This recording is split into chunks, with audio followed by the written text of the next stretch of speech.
Hi, everybody. Good to see everybody. It's a good summer. Um, nice and cool today. I know it's going to get hot again, but we're getting closer to the fall. Um, this is another article. It is called The Keys to Raising Aphasia Awareness Nationwide, Part 1, Stroke Coordinators. I changed the category for YouTube from people to nonprofit and activism. Um, my job, for those of you who get to see this and the millions who never will know, but my job is to help all the people with stroke and aphasia in the future who haven't had their stroke yet, haven't had aphasia yet, but to change the system so that those millions of people who will be improved by aphasia recovery will never know what I and Aphasia Nation have been doing, really just starting. A lot of my work has gone into Aphasia Nation going forward. But it's so interesting because I put everything I do on YouTube and Facebook, but it turns out that I'm using so much time to put things into Facebook. Although I do all the work and more, fewer and fewer get to see it because I don't have enough time to actually record it on Facebook as well. But I'm okay with all that as long as the few people do understand that the mission of Aphasia Nation and my personal mission is to make sure that the system is changed to the better for people that have stroke and aphasia and the millions of people who won't get it until the future, to understand much, much better how the brain works, how aphasia recovers, and what all of us should do from the beginning, begin to understand about it rather than what happened to me and many, many, many, many other people who really didn't know what aphasia was and would never know until you basically stumble into what aphasia is all about. So we're doing the best we can to make sure that people don't have to stumble, that they get the information while still at the hospital. And I've said that before, unless somebody else creates a new wheel, the best and only book that exists is to have hospitals provide the ABCs of aphasia for everybody who's just about to be discharged or get the information, or the family while at the hospital, and or at the very least make sure that they get the information when they're discharged.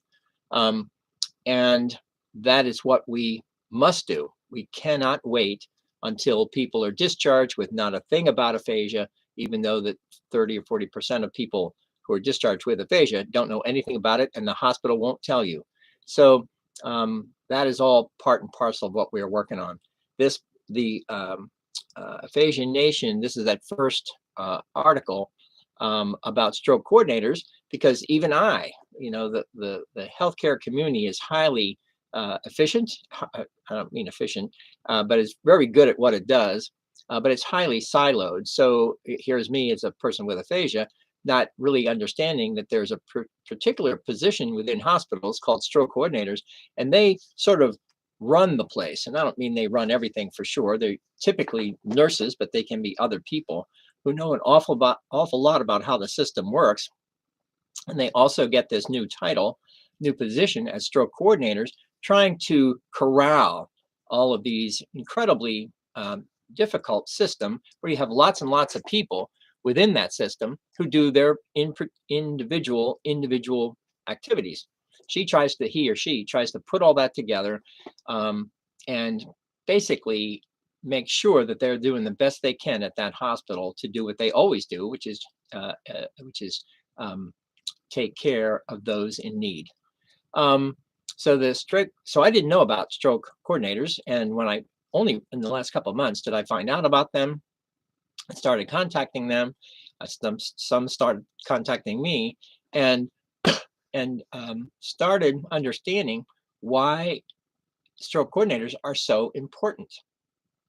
On the other hand, those that are so important and do provide some amount of information that might even include aphasia, we have to see how many hospitals actually have stroke coordinators who are providing information, not just about stroke, but about aphasia as well, because that gap that does exist between the conventional hospitals and the rehab hospitals is this gap in between where the the people with stroke are there at the hospital. They're still quite acute, so nobody's really going to talk about aphasia, but they should get the information while still at the hospital, at least for the family, because upon the point of discharge, the patients, unless they go right into other facilities in-house, they're going to go home, and they could be at home for a month or two or longer before they get into their rehab facilities, or they might have been told that you could and should go to these rehab facilities, but there could be any number of reasons why they won't. And it's been said anecdotally that 2/3 of the people who are discharged with stroke go home, and half of those who go home stay at home. Um, so for all kinds of reasons, lack of insurance, uh, lack of transportation, lack of family support, any number of reasons why a person who has the need with aphasia won't go see the speech language pathology world. Um, and because nobody told them what aphasia was, they're really not even sure what they should do with this thing. Never mind a person who's having a difficult time expressing, getting online to try and see what it says, never mind reading what they couldn't read. Um, so you have to get information. As I say, the ABCs of aphasia is the best thing, the only thing we have to start with. Some stroke coordinators do provide information, typically about stroke and recovery, but still not thinking about the aphasia component of recovery. And I was lucky enough to find a great hospital and a great stroke coordinator who provided me with a packet, a 61-page booklet that they provide to everybody who is discharged with stroke, uh, which is amazing. I got a copy of it. I have it here. This is it. It's a wonderful book. Unfortunately, there's nothing in there about aphasia.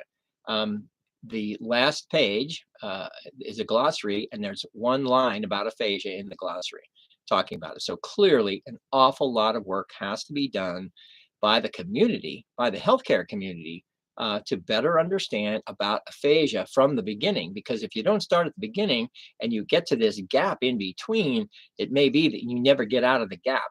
So unless this stroke coordinator is certainly a very important person, because that person can work with the hospital's steering committee, the stroke steering committee, and basically telling them or bringing in people with aphasia from their own perspective, and help explain why it's so important to provide information at the beginning. Even if, in my case, I didn't know what that was, that at least the family has it. And in my case, writing what I provide you with the pictures, so that even if I couldn't read, I could see some of those pictures, begin to understand, oh, that is what's going on with me in terms of aphasia. So again, the stroke coordinators are incredibly important.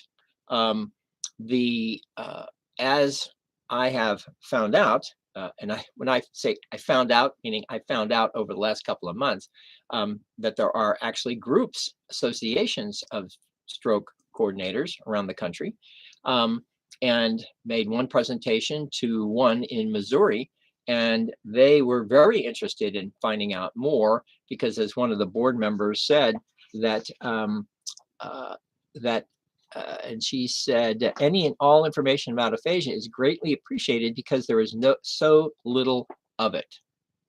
So as Aphasia Nation builds this team, um, each one has an incredibly important part, but they all have to play their part when it comes to aphasia awareness and recovery and understanding about all of that. Stroke coordinators happen to be a very important key to that, because they actually have the power. They run often.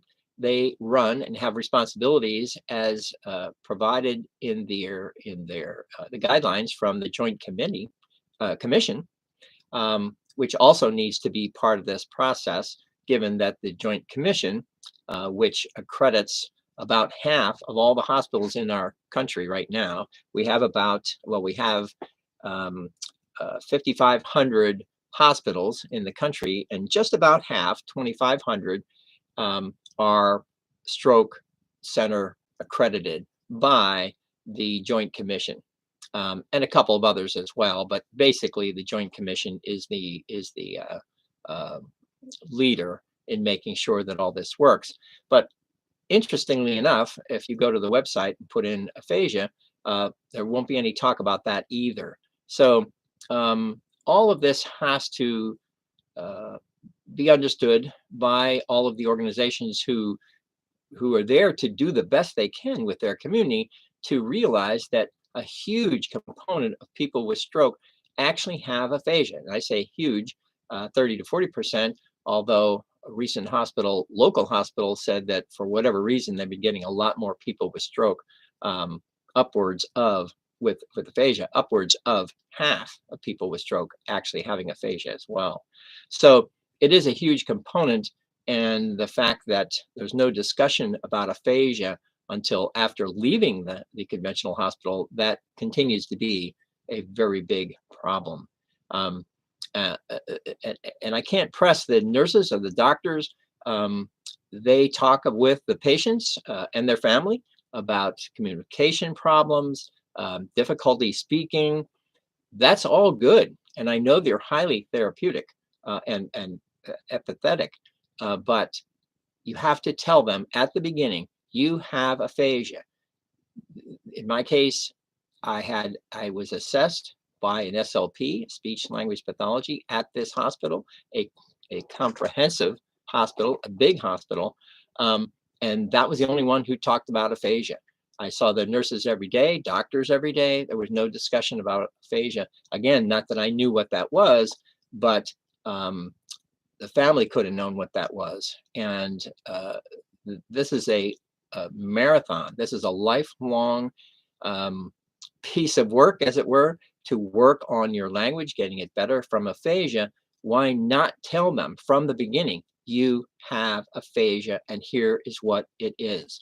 Use the ABCs of aphasia or make your own, but it cannot be a wonderful booklet with no information other than describing some communication problems and this one line called aphasia in the glossary.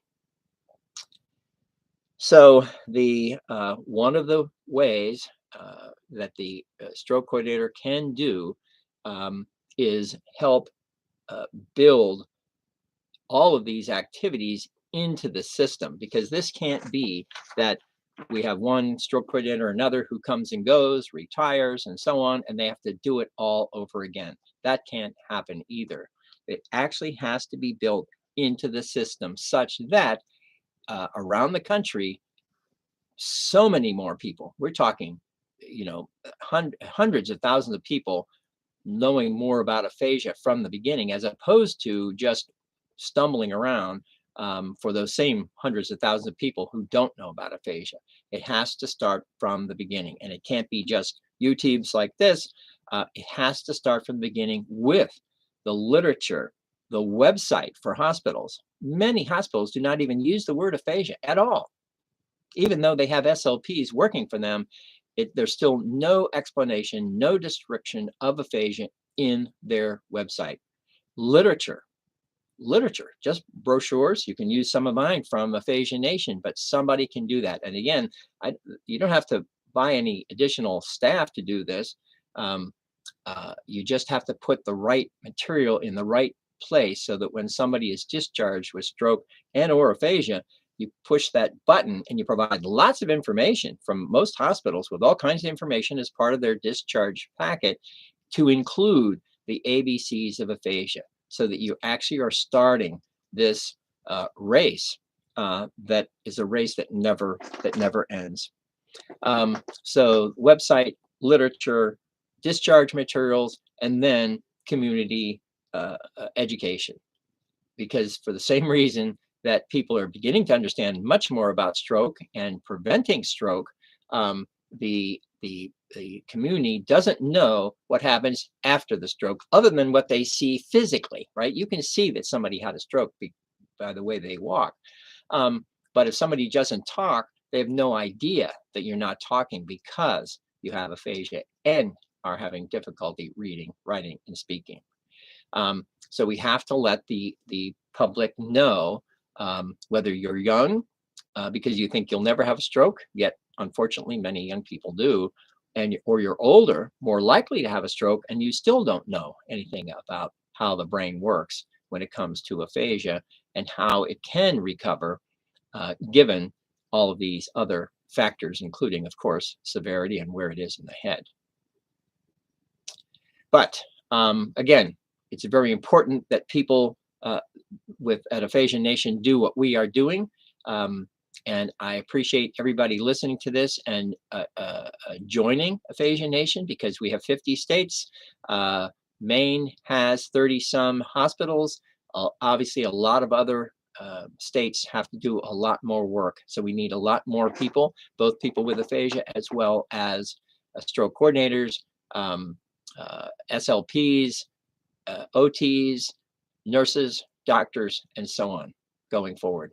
Because if we are to work, not if, we are working on this, there are 2,500 hospitals. We have to talk with each one of them, with each one. And of course, the stroke coordinators are the best key to getting into that particular kingdom.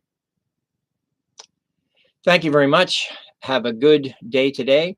There'll be more presentations coming up in the next couple of months. The next one will be talking about people with aphasia as one of the keys to aphasia recovery and awareness, because we ourselves are in a position to help join with people like the stroke coordinators, who are also very interested in helping our community get better, as are we.